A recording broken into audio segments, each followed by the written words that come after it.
Hello साथियों, नमस्कार साथियों, आपका स्वागत है जीव विज्ञान के क्लासेस में। चलिए साथियों, आज हम बताने वाले आपको दूध स्राव के बारे में और उसके बाद बताएंगे प्रसव की अवस्थाओं के बारे में। तो चलिए साथियों, इस क्लास में आपको हम इस जानकारी से रूबरू कराते हैं। तो एक बार सब लोग वीडियो को शेयर करिएगा, सभी को शेयर करिए और जितने भी आपके संगी साथी सभी के पास से, क्योंकि ये नॉलेज, जी हाँ, एकदम जानकारी वाला वीडियो है सभी के लिए, सभी के लिए। तो साथियों चलिए हम बताते हैं प्रसव की अवस्थाएं क्या होती हैं। सबसे पहले प्रथम अवस्था। प्रथम अवस्था से पहले आप जान लीजिए कि प्रसव किसे कहते हैं। तो आपको पता होना चाहिए कि प्रसव किसे कहते हैं। भैया, प्रसव उसे कहते हैं जब कोई भी मनुष्य के, जब क्या होता है, मादा के यूट्रस से जब बच्चा बाहर आ जाता है, उसी क्रिया को क्या कहते हैं, प्रसव कहते हैं। क्या कहते हैं, प्रसव कहते हैं। अब देखिए प्रसव की जो प्रथम अवस्था क्या होती है, सुनिएगा। प्रसव की जो प्रथम अवस्था क्या होती है, इस अवस्था में क्या होता है, यानी क्या होता है, प्रत्येक, ठीक ना, प्रत्येक 30 मिनट में, प्रत्येक 30 मिनट में, समझिएगा, प्रत्येक 30 मिनट में जो महिला का क्या होता है, जो मतलब क्या है, महिला का जो क्या होता है, कहने का मतलब ग्रीवा होता है, गर्भाशय की जो ग्रीवा होता है, प्रत्येक 30 मिनट में जो महिला की क्या होती है, महिला क्या होती है, महिला की गर्भाशय, गर्भाशय की गिरवा, गर्भाशय की जो गिरवा होती है वो क्या होती है, 10, जी हाँ, 10 सेंटीमीटर लगभग क्या होती है, लगभग 10 सेंटीमीटर क्या होती है, क्या होती है, लगभग 10 सेंटीमीटर, लगभग क्या होती है, 10 सेंटीमीटर क्या होती है, एक्सपेंड होती है, मतलब फैलती है, फैलती है। हर 30 मिनट में क्या होती है, लगभग क्या होती है, वो क्या होता है, जो यूट्रस में गिरवा होता है वो लगभग हमेशा क्या होता है, वो कितना, लगभग 10 सेंटीमीटर तक क्या होता है, एक्सपेंड होता है, जिसके वजह से क्या होता है, इसी के रास्ते क्या होता है, शिशु क्या होता है, बाहर आता है। ठीक है, यह हो गया आपका पहला अवस्था। क्या हो गया, यह हो गया आपका पहला अवस्था, समझिएगा। अब दूसरी अवस्था की अगर बात करते हैं, तो दूसरी अवस्था में क्या है, सुनिएगा, दूसरी अवस्था में सुनिएगा मेरी बात। दूसरी अवस्था क्या होता है, दूसरी अवस्था में सीधी सी बात होती है कि इसमें शिशु, ठीक ना, यह अवस्था शिशु जन्म की क्या होती है, जन्म होती है, और उस अवस्था में क्या होता है, यानी पुनः फिर क्या होता है, धीरे धीरे देखिए आपको ये इमेज में दिखाया गया है। इमेज में क्या दिखाया गया बताइए, इमेज में आपको दिखाया गया कि शिशु है, देख रहे ना, जब बच्चा क्या हो रहा है, शिशु हो रहा है, तो सबसे पहले द्वितीय अवस्था में, नोट करिएगा, द्वितीय अवस्था में क्या होता है, इसमें जो बेबी का क्या होता है, जो सिर होता है, जो बेबी का क्या, जो बेबी का बच्चा का जो सिर होता है, वो क्या होता है, धीरे धीरे योनि के क्या होता है, देखिए ये क्या योनि है ना, इस सर्विक्स है, यूट्रस है, वेगिना है, याद रख रहे ना, ये क्या है, इसी में बच्चा रहता है यूट्रस में। ये बच्चा जब यूट्रस में रहता है तो धीरे धीरे क्या होता है, वह सर्विस, इसमें सर्विस मतलब क्या होता है, गिरवा, जिसमें क्या होती है, एक्सपेंड होती है, यही चीजें क्या होती है, यही एक्सपेंड होती है। और एक्सपेंड होने के बाद क्या होता है, बच्चा का सबसे पहले क्या निकलता है, जो सिर होता है ना, हेड, यह हेड क्या होता है, यह वेगिना से क्या होता है, बाहर आता है। और जब वेगिना से बाहर आता है, तब बच्चा क्या करता है, तब बच्चा क्या होता है, तब बच्चा स्वयं को, तब बच्चा क्या होता है, बच्चा क्या होता है, स्वयं, स्वयं शोषण करना शुरू कर देता है, शोषण करना क्या करता है, शुरू कर देता है, ठीक ना, शोषण करना क्या शुरू कर देता है, लिख लीजिएगा, कर देता है। शोषण स्वयं अपने अपने क्या होता है, वो स्वयं शोषण कर सकता है, अपने स्वयं क्या कर सकता है, शोषण कर सकता है। और उसके बाद, ठीक ना, उसके बाद क्या होती है, जो चीज है, असंक्रामित ब्लेड, ठीक ना, यानी कहने का मतलब उसके बाद क्या होता है, बच्चा का देखिए, अब उसमें तीसरी अवस्था जो होती है, मतलब क्या होती है, यानी कहने का मतलब जो उसमें होता है, इसके बाद जब बच्चा जन्म लेता है यूट्रस से, तो उसमें क्या होती है, एक नाली पाई जाती है, नाभि, देखिएगा, ये चीजें यहाँ ध्यान दीजिएगा, ये वाले पॉइंट, ये थोड़ा इसमें आ गया है, देखिए। अब इसमें क्या होता है, एक उसके जो बोलते हैं ना नाभि, क्या बोलते हैं, उसकी जो नाभि होती है, समझिएगा, वो क्या होता है, नाभिनाल होता है। उस नाभिनाल किससे जुड़ा होता है, माँ के जो गर्भ यूट्रस हो ना, उसी से जुड़ा होता है, देखिए यही होता है। अब इसको क्या किया जाता है, इसको काटा जाता है, क्या किया जाता है, इसको कितने समय बाद काटा जाता है, जब बच्चा जन्म होगा ना, तो कितने समय बाद काटा है, सुन लीजिएगा, 10 से 20 मिनट के अंतर होगा, क्या होगा, 10 से, देखिए ये वाला कलर ले लीजिएगा, देखिए ये 10 से, कलर होगा क्या, देखिए ये 10 से क्या होता है, 10 से 20 मिनट के अंदर, 10 से 20 मिनट के बाद क्या किया जाता है, इसको क्या किया जाता है, इस नाल को काट दिया जाता है, जिससे संपर्क किससे रहता है, जानते हैं क्यों काट दिया जाता है, क्योंकि इसी के वजह से क्या होता है, यूट्रस में बच्चे को क्या होता है, माँ के द्वारा जितनी भी चीजें मिलती है, खाद्य पदार्थ, समझ रहे हैं ना, यानी सांस लेना, ठीक ना, और जो चीजें उसके अंदर होती है, अनावश्यक चीजें बाहर निकालना, अंदर लेना, सब इसी के रास्ते होती है। अब उस नाल को क्या किया जाती है, काट जाती है। कैसे काट जाती है, एक असंक्रमित क्या होता है, कैसे, एक ब्लेड से काट, नाभिनाल को देखिए, यहां लिखेगा, देखिए बच्चे के क्या लिखेंगे, बच्चे के 10 से 20 मिनट, 10 से 20 मिनट बच्चे के, ठीक ना, बच्चे के 10 से 20 मिनट के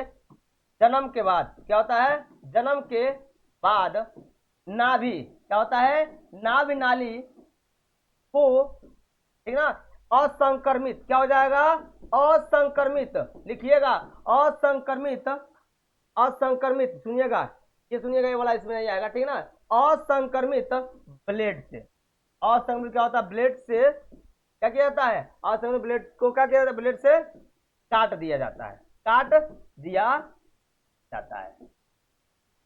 क्योंकि जब बच्चा शरीर से बाहर आ जाता है तो खुद अपने क्या होता है, सांस जब हमारे वायुमंडल में आ जाता है तो खुद अपने आप क्या कर सांस ले सकता है। अब उसको क्या होता है, अब उसको दूध की आवश्यकता होती है, सारी चीज अब उसको बाहर से मिल जाएगा, इसलिए इसको क्या कर, नाभि नाल को काट दिया जाता है। ये आपका दूसरा पॉइंट, ये आपका क्या हो गया, दूसरा पॉइंट। तीसरा पॉइंट में क्या होता है, अब देखिए तीसरा क्या होता है, अवस्था को क्या कहते हैं, अपरा भी योनि से क्या होती है, बाहर होती है, इस अवस्था से क्या होती है, अपरा भी क्या होती है। देखिए तीसरी अवस्था में क्या होता है, नोट करिएगा, तीसरी अवस्था, ये जो तीसरी अवस्था है, सुनिएगा, तीसरी अवस्था, अब इसके बाद क्या, तीसरी अवस्था में क्या होता है, जो अपरा होता है,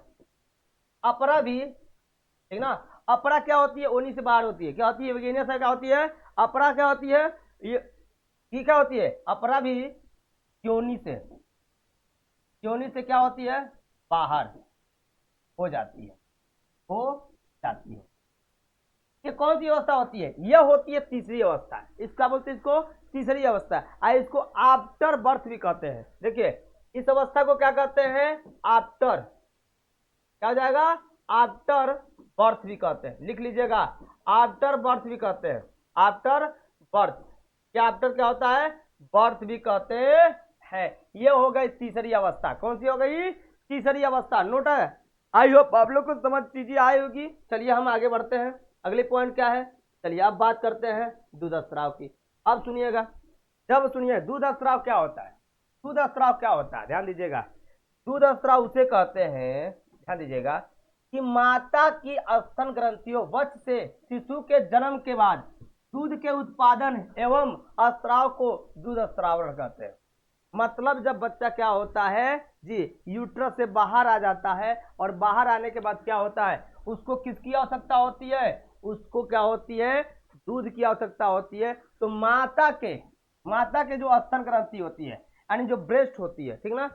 ब्रेस्ट होती है, उस ब्रेस्ट में क्या होती है, उस ब्रेस्ट ग्रंथियों में वक्ष के शिशु के जन्म के बाद इसमें क्या होता है, दूध का उत्पादन हो जाता है, क्या होता है, दूध के उत्पादन हो जाता है। और दूध उत्पादन होने के बाद क्या होता है, उसमें से उसके निप्पल से क्या होता है, दूध स्रावित होने लगता है। दूध स्रावित क्या होती है, उसको माँ उसको पिलाती है। अब ये किसके द्वारा होता है, जानते किसके द्वारा होता है, यह जो निकलता है ग्रंथि, प्रोलैक्टिन, क्या होता है, प्रोलैक्टिन मिल्क, देखिए प्रोलैक्टिन जो हार्मोन होता है, इसी के वजह से क्या होता है, प्रोलैक्टिन, लिख लीजिएगा, prolactin, prolactin hormone, prolactin hormone की वजह से क्या होता है, उसमें दूध स्रावित होता है, जिसको बोलते हैं पीआरएच, क्या बोलते हैं, पीआरएच। इसी के वजह से क्या होता है, ये दूध स्रावित की जाती है, देख रहे हैं ना यहाँ पे, इसके गले में पाया जाए मिल्क होती है। अब इसी को कहते हैं क्या, इसी को कहते हैं प्रोलैक्टिन के द्वारा क्या होता है, दूध का स्राव, दूध उत्पादन होता है।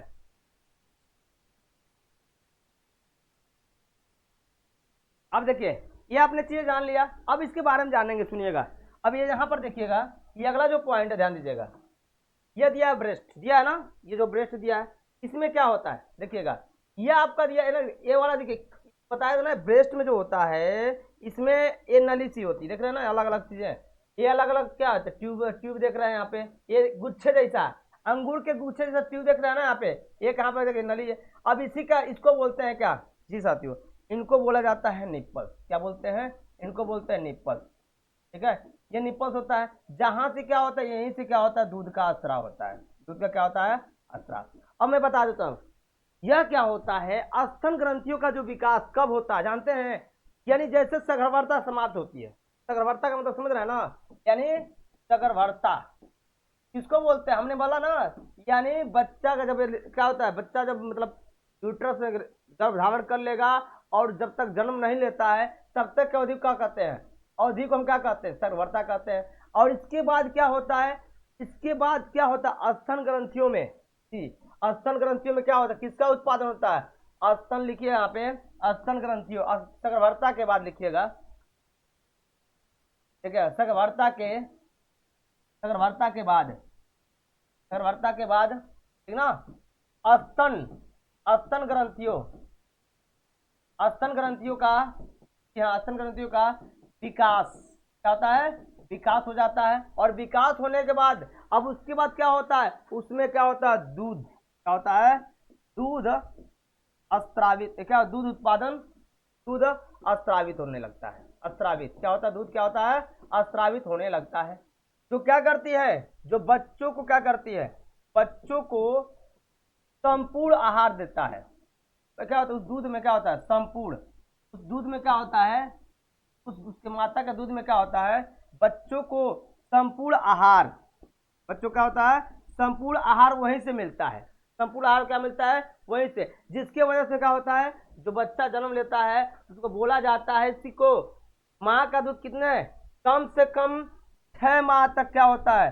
माँ का दूध जन्म के 6 माह तक, 6 माह तक क्या होना चाहिए, उसके बच्चे को माँ का दूध देना चाहिए, जिससे कि इस दूध में जितने भी पोषण चीजें हैं, सभी संतुलित आहार, जितने भी चाहे विटामिन की बात करें, चाहे खनिज की बात करें, चाहे लवण की बात करें, चाहे कार्बोहाइड्रेट की बात करें, सभी चीजें इसमें क्या होती हैं, पर्याप्त होती हैं, जिसकी वजह से अगर 6 माह तक बच्चा क्या करता है, अगर उसको दूध का सेवन करता है माँ का,